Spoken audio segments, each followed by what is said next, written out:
એકવાર શહેરની શાંતિ ભંગ કરવાનો પ્રયાસ કરવામાં આવ્યો છે। તો અમદાવાદથી આ સમાચાર મળી રહ્યા છે। ફરી એકવાર શહેરની શાંતિ ભંગ કરવાનો પ્રયાસ કરાયો છે। ખોખરા વિસ્તારમાં બાબા સાહેબના સ્ટેચ્યુને ખંડિત કરવામાં આવ્યું છે। તો ગત રાત્રે અસામાજિક તત્વોએ આંબેડકર પ્રતિમાને કરી ખંડિત। તો અસામાજિક તત્વોએ આ વિસ્તારમાં તોડફોડ કરતા લોકોમાં રોષ વ્યાપ્યો છે। ત્યારે પ્રતિમા ખંડિત કરવાની જાણ થતા મોટી સંખ્યામાં લોકો પહોંચ્યા। ત્યારે બનાવની જાણ થતા ખોખરા પોલીસનો પણ કાફલો ઘટના સ્થળે આવી પહોંચ્યો। તો ખોખરા વિસ્તારમાં બાબા સાહેબના સ્ટેચ્યુને ખંડિત કરવામાં આવ્યું। ત્યારે ગત રાત્રે અસામાજિક તત્વોએ આંબેડકર પ્રતિમાને ખંડિત કરી હોવાનું સામે આવ્યું છે। ત્યારે અસામાજિક તત્વોએ આ વિસ્તારમાં તોડફોડ કરતા લોકોમાં પણ ભારે રોષ ફાટી નીકળ્યો છે।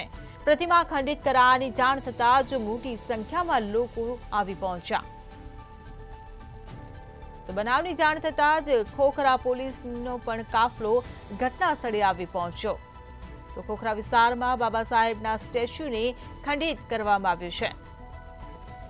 ત્યારે ગત રાત્રે અસામાજિક તત્વોએ આંબેડકર પ્રતિમાને ખંડિત કરી હતી, જેને લઈને લોકોમાં ભારે આક્રોશ વ્યાપ્યો છે। અસામાજિક તત્વોએ આ વિસ્તારમાં જે તોડફોડ કરી છે તેને લઈને લોકોમાં પણ રોષ જોવા મળી રહ્યો છે।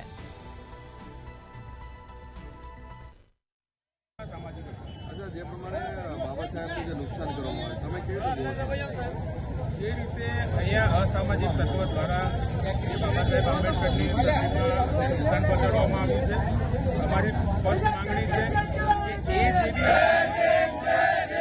નીકળવા જોઈએ અને તાત્કાલિક ધોરણે તેની અટક કરવી જોઈએ। જેમ ગૃહમંત્રી કહે છે કે કોઈ બી ચમણબંધીને છોડવામાં નહીં આવે અને ગૃહમંત્રી જે પ્રમાણે બળતા ફૂંકતા હોય કે બધાનો વરઘોડો નીકળશે, તો અમારી પહેલી માંગણી છે કે આ જે કૃત્ય કરનારનો પણ વરઘોડો તાત્કાલિક ધોરણે નીકળવો જોઈએ અને એવો દાખલો બેસાડવો જોઈએ કે આવનારા સમયમાં કોઈ પણ આવું કૃત્ય કરતા દીવાવું।